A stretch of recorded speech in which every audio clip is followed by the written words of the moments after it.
Welcome back to another episode of the Cape CopCast, the Chief's Chat edition. I'm one of your hosts, Lisa Greenberg. And I'm Officer Mercedes Simonds. Together we make up the Public Affairs Office, and once again we have Chief Anthony Sizemore here for Chief's Chat.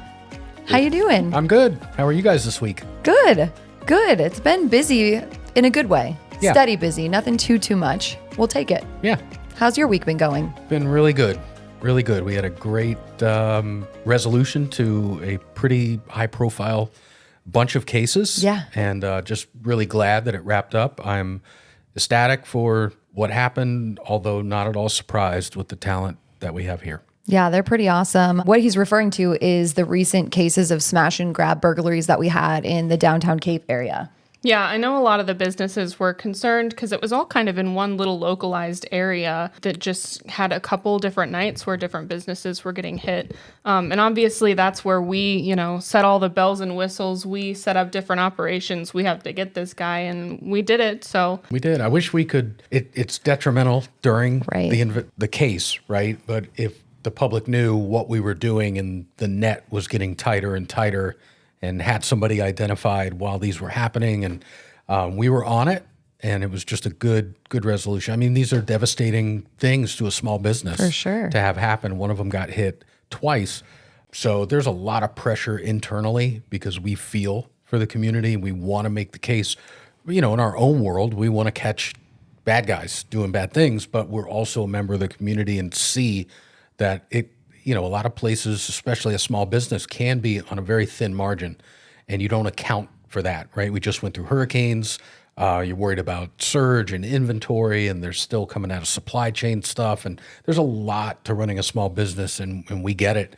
And to have something like this is not planned for and can be really, really devastating. So it's important for us to make that arrest and ultimately get your property back if we can. For sure. And I mean, within a matter of days, we had this guy. So it was great. It was great to see how that all was able to come together, especially during the holiday time when, every cent counts for a lot of these businesses too. 100%. Right. And actually solved one in Fort Myers that he did that our detectives were able to get a closure on, and another jurisdiction, our partners can get a solve on that too. That's awesome. Well, that happened in South Cape. And another big thing that we've got going on in the southeast portion of the Cape is we have one of our precincts up and running, our substations. And I know we wanted to take today to kind of talk a bit about the decentralization model that we're seeing with not just our department, but a lot of different departments across the country, with having different police precincts throughout parts of the city. It used to be that you'd have to come all the way here to our headquarters to file a report or talk to a desk officer or things like that. But we're kind of changing that. We are. And it's on many different levels. This is beneficial for us. So you want to be where the people are. Mm-hmm. And with a growing city, approaching 250,000 people, it's not really tenable to have folks unnecessarily driving across all quadrants of the city. So we are part of a much larger program where if you can have retail, medical, schools, recreation, and emergency services in the independent quadrants or precincts that we call them, you can eliminate trips. So that can make an existing infrastructure of roadways seem bigger, seem less congested if we can. You can't eliminate all trips, obviously, but if you can play a part, you can definitely help in the mass transportation plan that we have. And then also just on a localized police perspective, you can find a permanent structure, go get all the same police services that you would get here in your neighborhood, and limit the time that you would have to go, increase the convenience, and still deliver the same product. That's what we're doing. That's what the decentralization is, where the main police department that we're in now would be home base, or if you watch any television shows that are based around NYPD, you've heard of one PP or one police plaza. Mm-hmm. That's here. All of the administrative functions are going to be here, and we will have a replication of the operational in your precinct. So Southeast is already operational. It's down on Chester Street. It was a fire station way back in the day. It is now the Southeast precinct that's right over by Starbucks. You can go in, and it will be staffed for administrative things, picking up copies of reports. You can meet an officer there, safe place to do a standby for a child custody exchange. Anything that you would do at the police department, you can meet an officer and do at the precinct. And we are looking to, and in the planning process of replicating that in the Southwest precinct, Northeast and Northwest. So you have your own police station or precinct building where you live. That's awesome. And is it officially open to the public yet? Because I know it's been operational for a few months now for our officers, but can the public stop there at this point? You can stop there. We haven't done like a grand opening or ribbon cutting yet. There's a few small things we want to get ready, but if you need help and you need service, absolutely. Awesome. And it's great because we talk a lot about the convenience for the community, but this is also really awesome for the officers who patrol their specific areas because they don't have to come all the way back to our station for specific things. Everything's kind of self-sufficient within their precinct. Right. And we talked about it in earlier episodes where we don't just do a shotgun approach where meet at the station here and say, go get them, guys and gals, and run out. It's very scientific the way we deploy. We have geographic 4 precincts like we've talked about, and within each precinct there are subzones, and the officers are confined to those zones, and we have the requisite amount of officers per zone depending upon how busy they are, and we try to keep the workload the same so one officer isn't doing 65 to 70% more work than somebody else, so you staff it with different amounts of people. Well, one of the other big factors in that is you need people in their area. So if everything is based up here at Nicholas and Country Club and you're Southeast 1, which is the yacht club, if viewers are familiar with that, to do administrative runs or use the restroom or take a break and throw something in the microwave to have some lunch or re-up your paperwork, your supply of statements and tow sheets or anything that you need, if you can avoid having them leave their area and come all the way up here, because inevitably you're going to be here and an emergency goes out and you're what we call upside down, where all your people aren't where they're supposed to be. It's quicker response, which is ultimately the name of the game. It's really simple when you think about police work. You want enough cops that when somebody calls 911, we have them, they get there quickly, and then they know what they're doing when they get there. So if you can take care of 2 of those big 3, by having the officers in the precincts the majority of the time, the public is going to be better served. Makes sense. Yeah, and it makes everything easier on the officers too, coming from my perspective of just having, I can keep my dinner there, microwave, and everything's pretty self-sufficient there. There's a bathroom for women and things like that that's actually clean. So very important. Very important things you might not think about. Out on the road in your car for 12 hours, nobody's a camel. You're going to have to go. And you want a nice, safe place to be able to go. Right. And the ability to go and take care of anything from the restroom to paperwork, you can do it in your precinct. You're never out of zone. You're always in the zone, ready to go. Another key component of this that I think is important for the public is that we're utilizing different funding sources for this. This isn't always going to be an ad valorem taxes. Are my taxes going up? There's a huge building boom in the Cape. There's a lot of great with that. There's a lot of frustration with that. One of the things that is a part of it are building impact fees. And building impact fees are designated for new growth, paying for new growth. So if the growth is requiring us to do more, get more, provide more, then the new growth can pay for that. And a lot of the funding for acquisition of land, design, and construction is coming from that fund. It's a benefit to the existing people who are customers of our service. Yeah. What would you say is the timeline on kind of what we're looking for all 4 precincts plus our main building to have everything in line? Each new precinct is about a 2-year process. By using those funding sources, we have to be a good partner with everybody else and all the other demands in the city. We can't just skip the line. So by using those alternate funding sources, we build it into the budget.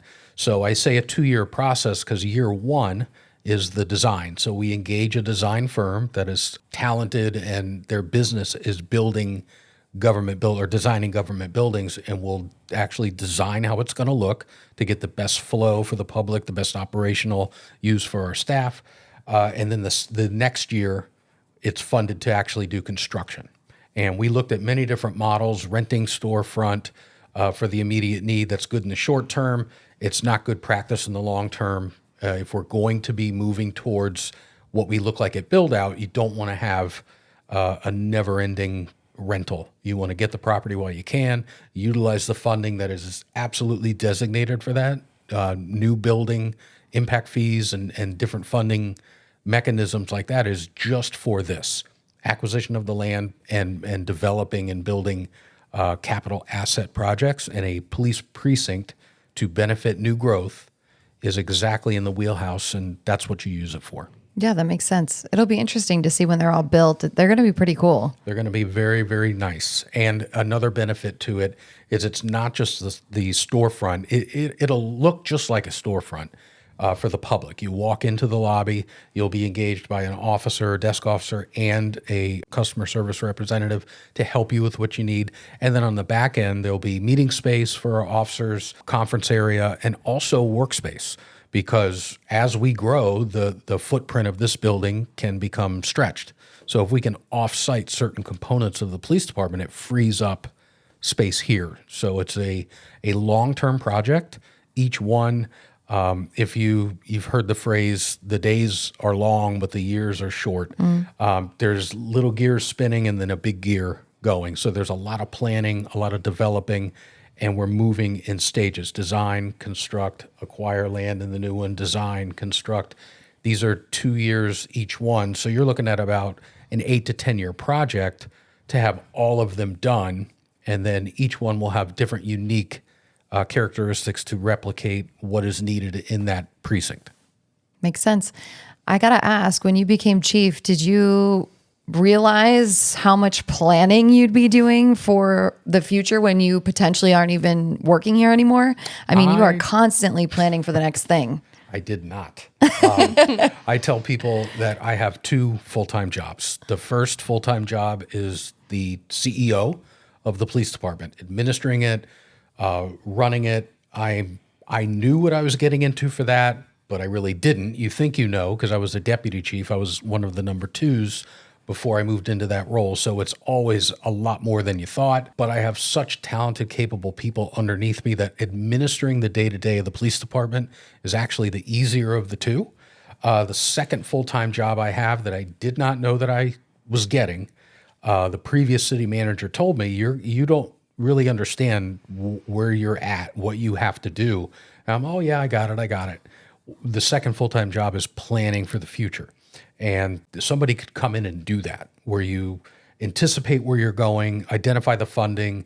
You have to use history as your guide, contemporary law enforcement, executive training, the local knowledge of this community, working with our team at City Hall about forecasting growth, and then listening to the people. Having engagement like this, you know what people need, what they want, what they're going to need.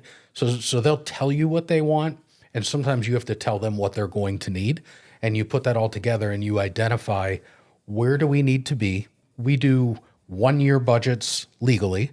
We do 4 to 5 year lookout or forecast planning.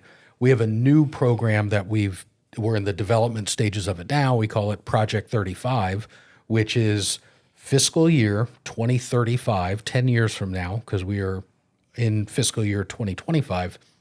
So 10 years from now, envision what the city and the police department specifically looks like. So this building will be occupied as it is. Who's going to occupy it? What services will be provided here? Our 4 precincts will be developed. What programs are we going to need? What capital equipment are we going to need? What's our staffing going to look like? So you design what you're going to be based on scientific evidence and your best guess in 10 years, and then we reverse engineer year by year.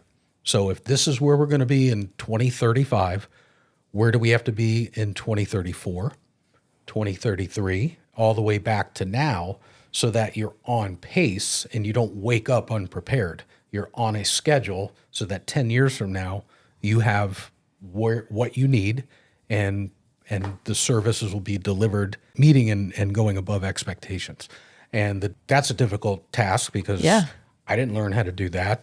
You just kind of listen to experts, and if you don't start moving, you're going to be behind. So that's a good motivator. I won't be here in 2035 as the chief, so I'm designing something for tomorrow's leaders, for tomorrow's police department. So that's kind of exciting. I'm hoping that in 2035, whoever's sitting in this seat, it might even be you. You never know. I can't even test for sergeant for another couple of years. We've got time. But whoever's occupying the seat will look back, or maybe it'll be so seamless they won't even think to do so, and they'll be grateful that we took the steps that we took today so that they're able to run into the future. You're doing a great job. Thanks. I mean, I know I'm just a civilian who started here less than a year ago, but you're doing great. Well, next week is Thanksgiving, and that will mark 4 years that I've been sitting in this seat. I was an interim for the first couple of months, but we didn't act like we were interims. We went in there like we owned it. So 4 years, it's pretty exciting to head into year 5. It is exciting. It's crazy. All the little things that are constantly happening behind the scenes. Is there anything else either of you can think of before we wrap this one up? Yeah, it's been a great week. Thanks again. Great to be here. Yes, thank you so much for coming, and thanks for watching. We'll see you next time. Thank you for listening to the Cape CopCast, where we dive into the heart of the Cape Coral Police Department's safety initiatives, community relations, and the insightful stories of different officers that make up our department. Please like and share our podcast. If you have feedback, you can email capepdpao@capecoral.gov.